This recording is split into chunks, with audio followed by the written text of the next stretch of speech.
Hey guys, welcome on our YouTube channel teaching warrior. मेरा नाम है दीपिका और हम लोग करने वाले हैं सीडीपी प्लस ईवीएस के मोस्ट इंपॉर्टेंट एमसीक्यूज। तो प्लीज़ आप इसको पूरा देखिएगा और साथ ही आपसे जो क्वेश्चन पूछा जाए उसका आंसर जरूर कीजिएगा। तो हम शुरुआत करते हैं हमारे पहले क्वेश्चन से।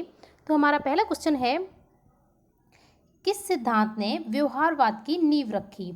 तो यह बात की जा रही है कि व्यवहारवाद की नींव किस सिद्धांत ने रखी, तो वो है संयोजनवाद। ठीक है, यानी कि 3 इसका बिल्कुल सही आंसर है। अब हम देखते हैं नेक्स्ट।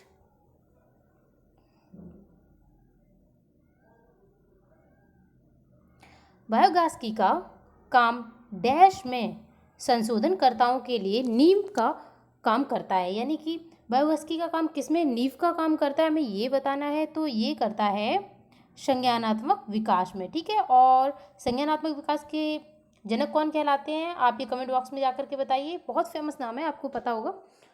तो अब शुरुआत करते हैं नेक्स्ट क्वेश्चन की। तो नेक्स्ट है हमारा,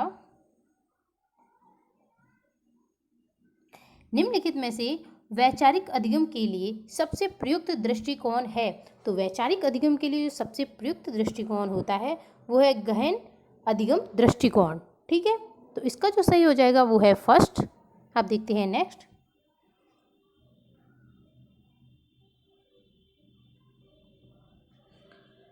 शिक्षा के शिक्षण दर्शन शास्त्र की आवश्यकता किस पर आधारित है? तो ये आधारित है विभिन्न दर्शन शास्त्रों की शिक्षा के हर एक पहलू पर अलग अलग दृष्टिकोण व्यक्त करना। यानी कि जो हमारा शिक्षा दर्शन है, शिक्षा दर्शन शास्त्र है, उसकी जो आवश्यकता है वो आधारित है कि विभिन्न विभिन्न प्रकार के जो दर्शन शास्त्र होते हैं उनके भिन्न भिन्न प्रकार के अलग अलग प्रकार के जो दृष्टिकोण हैं उनको अपनाने को, उनको समझने से। ठीक है, तो इसका जो सही हो जाएगा वो है 3। अब देखते हैं नेक्स्ट।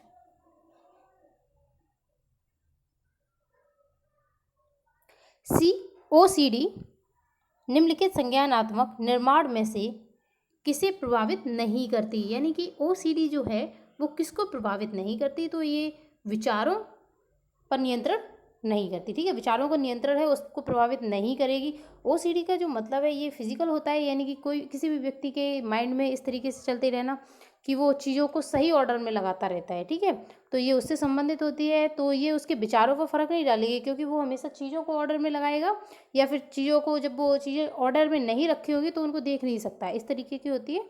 तो इसका जो सही हो जाएगा वो है 4th। अब देखते हैं नेक्स्ट।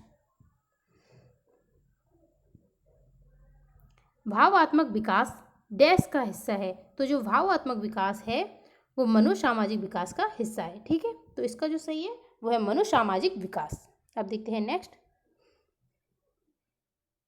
एक बच्चे को स्कूल जाते हुए हर रोज तंग किया जाता है। अब जब भी वह किसी बस के पास आने की आवाज़ सुनता है तो वह घबराने लगता है। अधिगम का कौन सा सिद्धांत इस व्यवहार की व्याख्या करता है? तो देखिए ये करता है उद्दीपक सामान्यीकरण। अब अगर बच्चा जब विभेद नहीं कर पा रहा है, दोनों को समान समझ के वही क्रिया कर रहा है जो वो पहले कर रहा था, तो ये सामान्यीकरण हो जाएगा। अगर यहाँ पे विभेद कर जाए, यानी कि वो पहचान जाए कि अच्छा ये अलग है और वो जो सिचुएशन उसके साथ होती है वो अलग है, तो वो कहलाएगा विभेदीकरण। ठीक है, अब देखते हैं नेक्स्ट। एक बच्चा पहली मंजिल की खिड़की से जमीन पर कूदने के लिए प्रेरित होता है क्योंकि यह उसे रोमांच देता है। किस प्रकार के प्रेरणा सिद्धांत इस प्रकार की प्रेरणा का सबसे अच्छा वर्णन करती है? तो देखिए अब बच्चा क्या कर रहा है, जो बच्चा है वो पहली मंजिल की खिड़की से जमीन पर कूद रहा है, तो इसमें जो होगा वो है उद्दीपक सिद्धांत। ठीक है, यानी कि ए इसका बिल्कुल सही है। अब देखते हैं नेक्स्ट।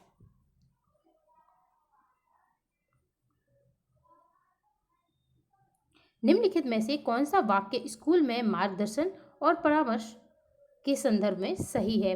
तो मार्गदर्शन और परामर्श के संदर्भ में जो सही है वो है आपका कि व्यक्तिगत समस्याओं के माध्यम से काम करने में मदद करना और शिक्षार्थियों या रिश्तों को प्रभावित कर सकता है। ठीक है, जो शिक्षाविद हैं उनके रिश्तों को भी प्रभावित ये कर सकता है। इस तरीके से इसका जो सही हो जाएगा वो है 3rd। ठीक है, अब देखते हैं नेक्स्ट। निम्नलिखित में से कौन सा पता लगाने के लिए उत्कृष्ट संसाधन प्रदान करता है।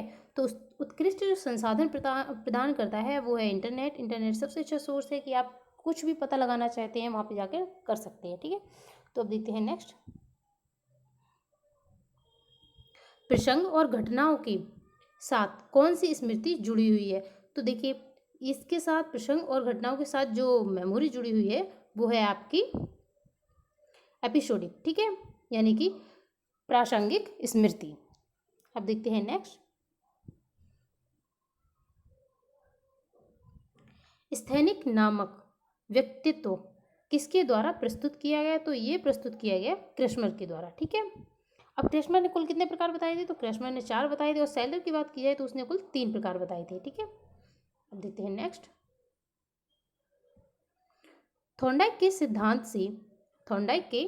सिद्धांत के 3 प्राथमिक नियम है। तो थॉर्नडाइक के सिद्धांत के कुल 3 प्राथमिक नियम क्या है? तत्परता का नियम है, अभ्यास का नियम है और प्रभाव का नियम भी है, यानी ए इसका बिल्कुल सही है। अब देखते हैं नेक्स्ट।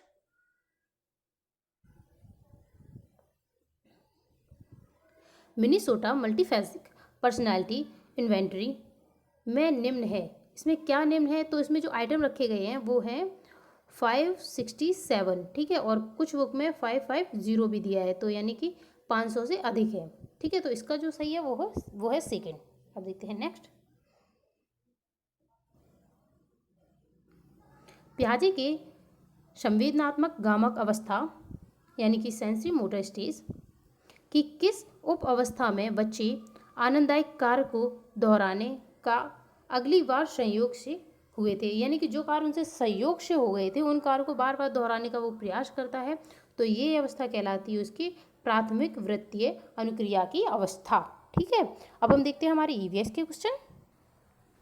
हमारा ईवीएस का पहला क्वेश्चन है, गुरप्रीत पहली बार रेलगाड़ी से नई दिल्ली से चेन्नई जा रही है, यानी कि नई दिल्ली से चेन्नई जा रही है। अब ये देखिए इस तरीके से कुछ मैप है, अगर तो ये हो जाएगा नॉर्थ और ये हो जाएगा साउथ, यानी कि नॉर्थ से वो साउथ की तरफ जा रही है। तो हमसे पूछा गया है कि रेलगाड़ी में उसकी गाड़ी के द्वारा, रेलगाड़ी यानी कि रेल यात्रा में उसकी गाड़ी के द्वारा निम्नलिखित में से किस नदी को पार करना संभव नहीं है? ठीक है, इसमें पूछा गया इनमें से किस नदी को। तो देखिए इसमें से जो गंगा नदी है इसको पार नहीं करेगी। क्यों नहीं करेगी? क्योंकि देखिए जब वो दिल्ली से चेन्नई जाएगी तो गंगा नदी इस तरीके से जाती है। ठीक है, यानी कि उत्तर प्रदेश से होते हुए, और यहाँ पे पड़ता है दिल्ली, और दिल्ली से चेन्नई जाएगी तो कहाँ से वो क्रॉस करेगी? नहीं करेगी ना, गोदावरी को करेगी, क्योंकि गोदावरी यहाँ पे मिलती है, और कृष्णा को भी करेगी, और नर्मदा जो कि इधर मिलती है उसको भी करेगी। ठीक है, तो इसका जो सही हो जाएगा वो है फर्स्ट, यानी कि गंगा नदी। अब देखते हैं नेक्स्ट। हमारे देश में निम्नलिखित स्थानों में से कौन सा स्थान ठंडा रेगिस्तान है? अब ठंडा रेगिस्तान है लद्दाख। ठीक है, अब नेक्स्ट। कक्षा 5 की पर्यावरण अध्ययन की पाठ्य पुस्तक का एक पाठ उसी से ठंडा उसी से गर्म डॉक्टर जाकिर हुसैन द्वारा लिखी गई है। यह कहानी है, उन्होंने बच्चों के लिए ऐसी कई कहानियाँ लिखी हैं। उनकी मृत्यु के समय वे थे, तो अपनी मृत्यु के समय वो भारत के राष्ट्रपति थे। ठीक है, यानी कि इसका जो सही है वो है 3, जाकिर हुसैन भाई। ये कहानी बहुत अच्छी है, अगर आपको टाइम मिले तो जरूर पढ़िएगा। नेक्स्ट है, खाद्य संरक्षण के लिए निम्नलिखित में से कौन सा जोड़ा ठीक नहीं है? यानी कि ठीक नहीं है। दूध को पनीर बनाकर रख सकते हैं क्या आप? नहीं ना, ज़्यादा समय के लिए नहीं रख सकते हैं, तो यही गलत हो गया। और हमसे पूछा नहीं वाला, तो ये बिल्कुल सही है। ठीक है, अब देखते हैं नेक्स्ट। घरों के नीचे दी गई विशेषताओं पर विचार कीजिए। अब देखिए इसमें जो विशिष्टताएं दी हैं, यानी कि विशेषताएं जो दी गई हैं वो किसी घर की है। अब हमें ये पता लगाना है कि वो कौन सा घर होता है। तो देखिए लिखा है इसमें, निचली मंजिल में कोई खिड़की नहीं। ठीक है, निचली मंजिल में खिड़की कहाँ नहीं होती है? तो यहाँ से सीधा माइंड में आ जाएगा JNK, जम्मू कश्मीर के जो हम लोगों ने घर पढ़े थे उसमें नहीं होती है। फिर लिखा है, पेड़ की तनों की लकड़ी से बनी ढालू छतें। फिर है कि पत्थर के खंभों पर जमीन से लगभग 10 से 12 फुट ऊंचाई पर बने घर, या फिर पत्थर, गारा और चूने से बनी मोटी दीवारें और लकड़ी के फर्श। ये तो सभी वहीं की बात हो रही है ना। यानी कि अब इसमें बात की, लेह और लद्दाख के घरों के ऊपर दी गई कौन सी विशेषताएं पाई जाती हैं? तो इसमें जो विशिष्टताएं पाई जाती है हम वो देख लेते हैं। यानी कि पहली थी कि निचली मंजिल पर खिड़की नहीं होती, तो ये बिल्कुल सही है। ठीक है। फिर दूसरी थी कि पेड़ के तनों की लकड़ी से बनी ढालू छतें, तो ये ढालू छतें होती हैं मनाली में। ठीक है, तो ये वाला गलत हो गया हमारा। फिर है सी कि पत्थर के खंभों पर ज़मीन से इतने फुट ऊंचे, नहीं नहीं, बांस के खंभों पर इतने फुट ऊंचे होते हैं, यानी कि 10 से 12 फुट ऊंचे होते हैं आसाम में। ठीक है, ये याद रखना। और फिर डी दिया है पत्थर गारा और चूने से बनी मोटी दीवारें, तो ये भी सही है। ठीक है, और लकड़ी के फर्श होते हैं, ये भी सही है। तो हमारा जो सही हो गया वो है ए, डी एंड ई। ओके, तो ये बिल्कुल सही है। अब हम देखते हैं नेक्स्ट। निम्नलिखित का अध्ययन कीजिए। कौवा पेड़ की ऊंची डाल पर अपना घोंसला बनाता है। इस घोंसले को बनाने में कई प्रकार की चीज़ें, यहाँ तक कि लकड़ी की शाखाएं और लोहे के तार भी होते हैं। तो सही है। एक चालाक पक्षी भी है जो अपना घोंसला नहीं बनाता और कौवे के घोंसले में अंडे देता है। बेचारा कौवा अपने अंडों के साथ इन अंडों को भी सेता है। और वो बताइए वो पक्षी कौन सा है? तो सभी को पता होगा वो पक्षी कौन सा है, वो है कोयल, है ना। तो हम देखते हैं ऑप्शन में कोयल ये है, यानी कि इसका जो सही है वो है 3, यानी कि कोयल। नेक्स्ट है, निम्नलिखित में से कौन सा बीज नहीं है? तो देखिए काली मिर्च बीज है, गेहूं भी बीज है और सौंफ भी। जो ये साबूदाना है ये बीज नहीं होते हैं। अब नेक्स्ट, रेहाना अपने परिवार के साथ केरल जाती है और वहाँ के ऊंचे वृक्ष दिखाई पड़ते हैं जो उसके गृह नगर शिमला के ऊंचे वृक्ष से भी भिन्न है। उसने केरल में कौन से वृक्ष देखे? तो देखिए बात की जा रही है ऊंचे ऊंचे वृक्ष दिखाई देते हैं और वो भी केरल में। तो केरल में कौन से होते हैं? वो होते हैं नारियल के वृक्ष। ठीक है, तो इसका जो सही है वो है सेकंड, यानी कि नारियल के वृक्ष उसने देखे होंगे। नेक्स्ट है, बच्चों के द्वारा सब्जी बाजार से इकट्ठी की गई निम्नलिखित सामग्री में से उन्हें पहचानिए जिनके भीतर बीज होते हैं। अब हमें कौन सी पहचानी है कि जिनके अंदर बीज होते हैं। ठीक है, तो देखिए आलू के अंदर बीज होते हैं? नहीं होते हैं। टमाटर के अंदर होते हैं। ठीक है, नाशपाती के अंदर भी होते हैं, चीकू के अंदर होते हैं, भिंडी के अंदर होते हैं, करेला में भी होते हैं और खीरा में भी होते हैं, प्याज में भी नहीं होते हैं। तो अब देख लीजिए कौन कौन सा हो जाएगा। तो यहाँ पे आई ये बात, टमाटर, नाशपाती, चीकू, भिंडी बिल्कुल सही है, ये भी सही है और ये सभी मिल रही है हमें 3 में, यानी कि इसका जो सही हो जाएगा वो है 3। अब देखते हैं नेक्स्ट। नीता आंध्र प्रदेश जाती है और 2 साड़ियाँ खरीदती है जो खास तौर पर वहीं बनाई जाती हैं। ये क्या कहलाती हैं? तो ये कहलाती हैं पोचमपल्ली और कलमकारी। ठीक है, तो इसका जो सही है वो है सेकंड। ये याद रखिएगा, ये जो जितने भी क्वेश्चन मैं आपको करा रही हूँ ये सब NCERT से लिए गए हैं, तो प्लीज़ आप इनको ध्यान दीजिए और करके जाइएगा। ये ज़रूर आपकी हेल्प करेंगे CTET में। अगर ये वीडियो आपको पसंद आई है तो प्लीज़ आप लाइक कीजिए, शेयर कीजिए एंड सब्सक्राइब कीजिए। Thank you for watching. जय हिंद।